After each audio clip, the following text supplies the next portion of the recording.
So, um, just to clarify for anyone who didn't read my bio, the fossil thing I added just because I wanted to brag. So, well, I'll own it. Yeah, so I used to be a physician, I used to be an instructor, now I'm a web developer, and I'm here to talk to you about burnout. But if you know anything about all careers that I've been in, they're like rampant with burnout, so maybe don't listen to what I'm saying.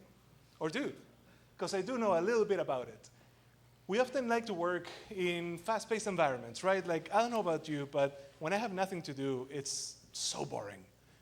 We enjoy the challenge. And often we're asked to do more with fewer resources, which means work longer hours. And that's not really sustainable. There we go. So we can do it for a little while, right? You know, there's a super urgent project. We have to get on this right away. Sure, we do it, and we crush it. And that's followed by another super urgent project that we need to do right away, and we crush that too. And then another, and at some point, you have to stop. You can't do it forever. And it's not just me saying that there's a problem with burnout. There's actually a lot of news articles coming out. Unfortunately, there's not a lot of research on the tech sector in particular, but this is a problem that we're facing. And if we don't stop, then we'll have to stop. At some point, our bodies will say, that's enough. And I'm here to talk about burnout, but before we can talk about how to avoid it, we need to know what it is. It's a chronic response to stress, and it's characterized by exhaustion, depersonalization, and reduced personal accomplishment. That sounds like a lot, but as I describe them a little bit, I think that you're going to find them familiar. I hope not, but most of us have experienced at least some of this. Physical exhaustion is, the easiest one to wrap your head around. You're just freaking tired. Mental exhaustion, your brain feels sluggish. Emotional exhaustion, you just can't deal with stuff anymore. If you're ever saying like, oh, I can't get out of bed, I can't do this, I can't deal with this, you may be experiencing burnout. Depersonalization is where you just don't feel like yourself. You don't feel completely human almost. And a big thing about this is that you also start to lose empathy towards other people.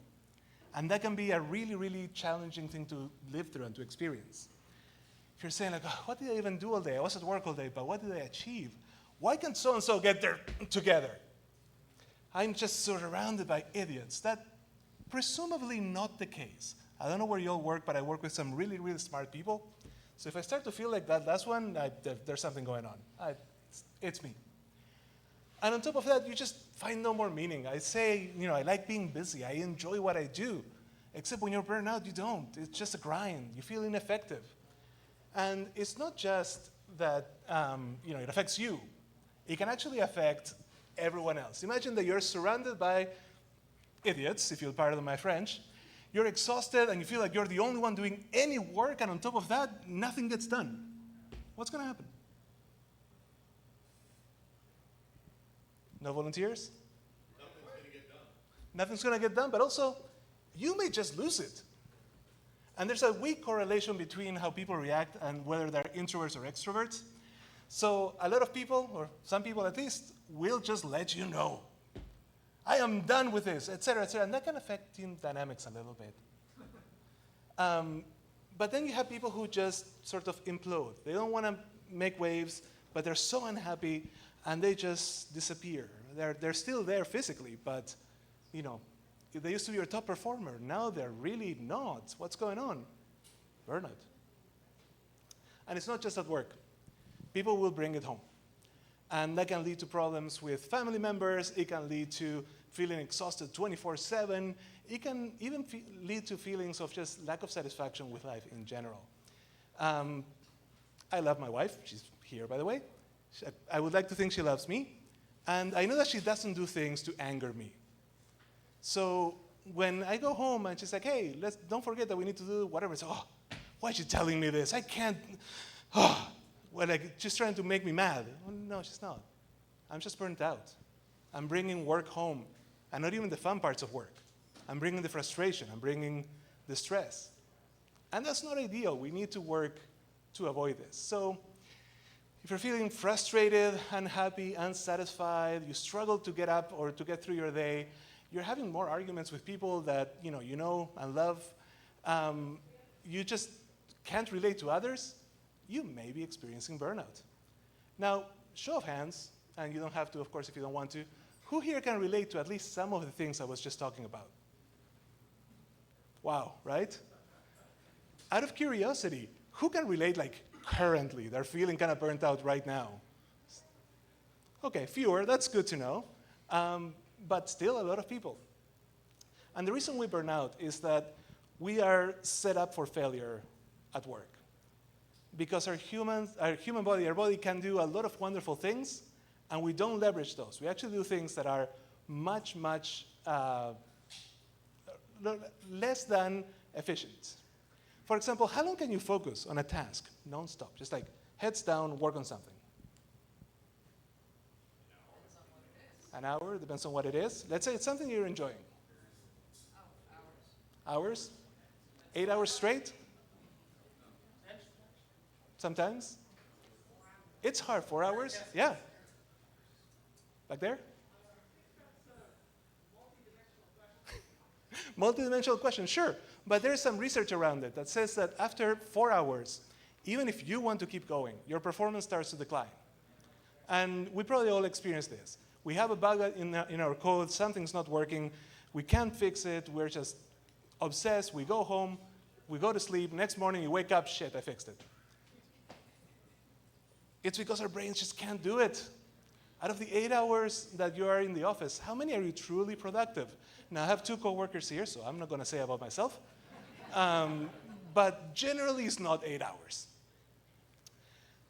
The thing is, our bodies are amazing. Our bodies are a finely tuned machine that over millions of years has developed the skills necessary for hunting and gathering and things that we just really don't do anymore. If you think about the modern workplace, the kind of environment that we work in right now has only been around for 30 years.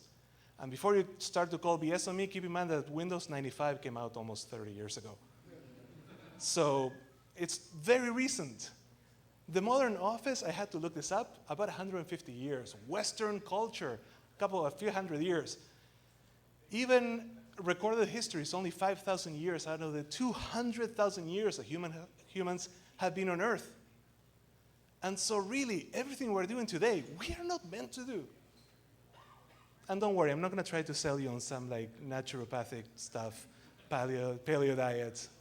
But if we learn about what the body can do, then maybe we can leverage it to reduce the amount of burnout we experience. We're great at short bursts of like really intense activity or long stretches of moderate activity. And this has to do a little bit with our fight or flight response. Maybe you're familiar with it. But basically, if you're walking in the woods, you hear a noise, and there's a bear in front of you. That's kind of scary, right? You hear another noise, you look back. The bear cubs are behind you. You're between mama bear and her cubs. You have 2 choices. Get the heck out of there or fight off a bear. And our bodies actually are decent at it, like not fighting bears, running. You'll get this adrenaline rush, you'll run away, but you can't sustain that for long. If the bear really wants to chase you, it's gonna get you. On the other hand, humans are great at long stretches of moderate activity. We can go on for hours, just like walking places, nonstop, and we don't tire. Many animals can't do that. So if we are able to lean into those skills, those innate abilities, then we can do a lot better. And again, I'm saying, we're not set up for success because at work, often, if you're like, hey, boss, I just spent an hour working really hard, now I'm going to take an hour off, they're going to fire you. So we should try to lean into these things. Avoid doing things that are not efficient. Concentrating on something for 8 hours straight is not going to work out well for you. But your body doesn't care if the effort you're putting out is effective or not. You're going to burn out just the same. So what works? Start to listen to your body. Try to look at signs that you're reaching your limit. Like, I get really irritable when I'm burning out. I don't know if you kind of caught that. And that is a big red flag for me. And also it can vary from day to day. Some days I can work all day and I'm just like in the zone. Some days it's like pulling teeth. Also, taking breaks is super important. If you want to go home early, take breaks, which sounds ridiculous. But the truth is, if you're able to take meaningful breaks, if you can actually disconnect from what you're doing, give your brain a break, there are neural pathways that I won't get into that allow you to problem solve almost in your sleep without focusing on it. But you need to let your brain do it. You need to take a break. And if you take a break from your coding and you're answering emails, that doesn't count. Even if you take a break from your coding and emails, but you're, renewing your mortgage, still doesn't count. You really need to find things that allow you to stop. Mindfulness is a big, big buzzword, but it is something super important. And it's an effort to be present and in the moment. And it's more than just being like, oh, okay, yes, I am here at my computer. But really trying to understand that there will be ups and downs and rolling with things, taking breaks. I don't know if I mentioned that before. And finding things that ground you. I don't know if you guys have ever seen me, but before I go into the office, usually I sit in my car for a few minutes listening to music. That just gets me in the right headspace for the day. Does anyone have, and just show of hands, little rituals that help you during the day, kind of when things are stressful? Right? We probably all do. Does anyone engage on them like super regularly?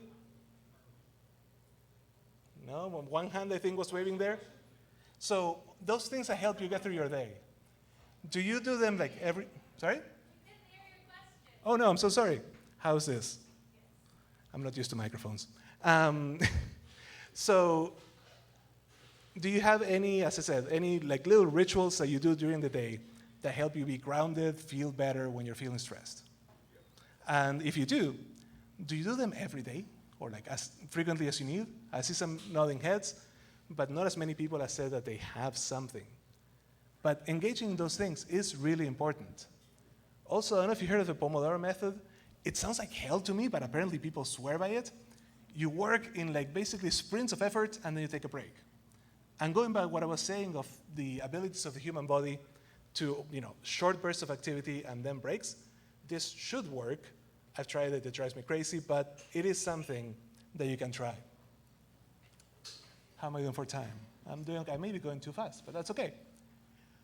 Find ways to reset from a burst of intense activity. A big one for me is going for walks. Just get out of the office, change environments, and then do it again. Like, get back to your desk and just crush it for an hour, 2 hours, however long, and then take a break. Lean into the things that we're meant to do. Don't try to force yourself to act in a way that we've only been doing for about 150 years. And learn how to say no, which is the scariest thing that you can do in an office, right? Someone's like, hey, Matias, can you help me with this? No, I'm really sorry, I can't. But don't phrase it like that. Maybe say something along the lines of, I'm really sorry, I'm not the best person to help you with this. How about talking to Mike? Mike is really smart. Travis then. But on the other hand, the other side of the coin is, if someone says they can't really help you, then learn to accept it. Of course, that's not always up to you. If your manager says, hey, can you do this? They're not really asking you if you can, they're telling you to do it. I have a picture of someone talking to their manager. I'll let you decide which is which. But if you are going to be in positions where you are going to be the manager, then you can help your team be more effective by thinking about these things. It is fair to ask someone to work hard. It is fair even to tell your team, hey, we have an emergency. We're just talking about alerting. There's an alert going on. We need to get on this right away. I know it's lunchtime, but I don't care. But you also need to acknowledge that that is not sustainable forever. You're not going to get 40 hours of productivity out of everyone every week. If you're planning like that, you're planning for failure. There was actually a time, can someone cover the new employees' ears for a second? I just want to share a story from work. No, that's fine. There was a time where we had a project with an incredibly insane timeline, and we got it done. And it's the day after we go live, and everything seems to be working well, and we're standing or sitting in our daily stand-up, and our boss is like, hey, great job. But you know what? Let's keep up the energy. Let's keep working this way. We're going to do this other project in like 2 months as well. And I was like, are you insane? You could see everyone just deflating. We went into that meeting proud of ourselves. And our boss was like, let's keep doing it. And we just, oh man, I can't do this for another 2 months. Oh, what just happened? There we go. You should be able to trust your teams to achieve their goals more often than not. And If the answer is not, then either the goals or the team has to change. And a lot of the time, it's not the team. A lot of the time, you have good people. You just don't have good processes. You don't have good goals. The unexpected does happen. And it is fair to ask people to deal with the unexpected. That's what we get paid the moderate bucks for. But it is not fair to then set that as a baseline. I mean, can anyone tell me what the reward for doing good work is in the office? More, exactly, right? You set up a great standard, and now that's your baseline. If you want to get promoted, you have to go above somehow, above and beyond that somehow. So it is important to learn about your own limits, and that can vary from person to person, from day to day, and to respect those limits, both for yourself and for others. It is important to aim for achievement, and I actually took out a few slides related to this, so I didn't talk as much about this, so I'll take a moment for it. But basically, achieving and doing is different, and a lot of the time we are measured on what we do, not what we achieve. If I'm not at my desk, people get upset. If I am at my desk and I have VS Code open, but I'm daydreaming, people are happy. Not really the best scenario, because if I could leave and I can and I do, but if I could take breaks, do things that allow me to reset, I will be much more productive when I am at my desk. And then I'll achieve things. So achieving more by doing less is exactly that, is learning how to recognize that you are reaching your limits and working within your own capabilities to get things done, not just to be at your desk for 8 hours a day. If you're a manager, please reward your high performers with less work. Not even less work than average, just less work than the peak. So just normal, just a project with reasonable deadlines. That'll allow you to call on them again the next time that there's a big emergency and you need your high performers to show up. Any questions?